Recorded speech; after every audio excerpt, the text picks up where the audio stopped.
With over 3 million residents and a high COVID-19 incidence rate, the Quezon City government is faced with a daunting task: how to vaccinate 1.6 million people in 8 months.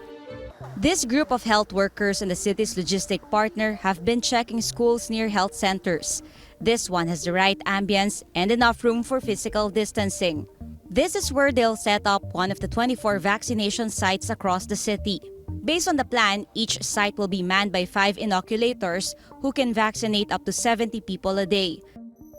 They will also need doctors, encoders, counselors, screeners, post-monitoring teams, marshals, guards, and ambulance personnel. The city is looking for half of the 648 needed manpower.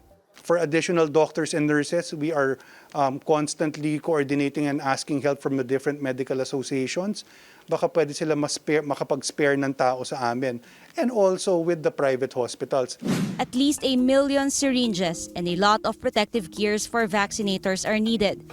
Quezon City's protective gear supplies are stored in this building. These PPE sets for vaccinators have already been prepared. May isolation gown pa siya. So meron siyang goggles. There are only about 300,000 syringes in stock, but the national government promised to augment their supplies. Given naman the rollout of the vaccines will be in trickles, so that will also give us time to prepare and order all the necessary equipment and supplies needed. The cities of Manila, Pasig, and Valenzuela have also been busy preparing.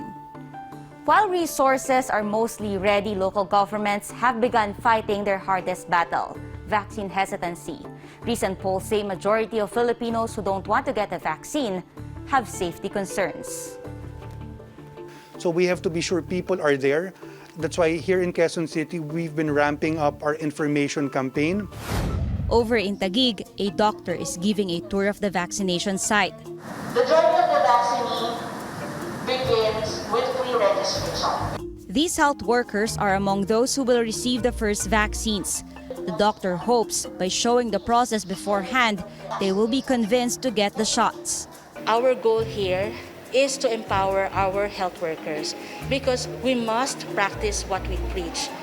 Only skilled inoculators will be deployed in Taguig to boost vaccination confidence. In Quezon City, there's a Plan B in case of a low turnout on immunization day.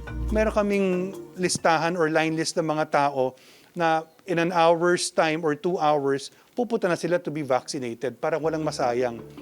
While Metro Manila cities are mostly ready, League of Municipalities Chairperson Chavit Singson says officials in many small towns are worried they don't have enough resources for the immunization campaign.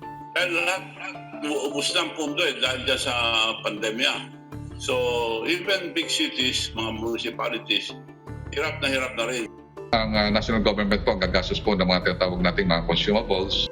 While it seems all bases are covered, officials admit unforeseen problems could still crop up once the vaccination rolls out, and they have to be prepared to handle and solve them as well. Carolyn Bonquin, CNN Philippines.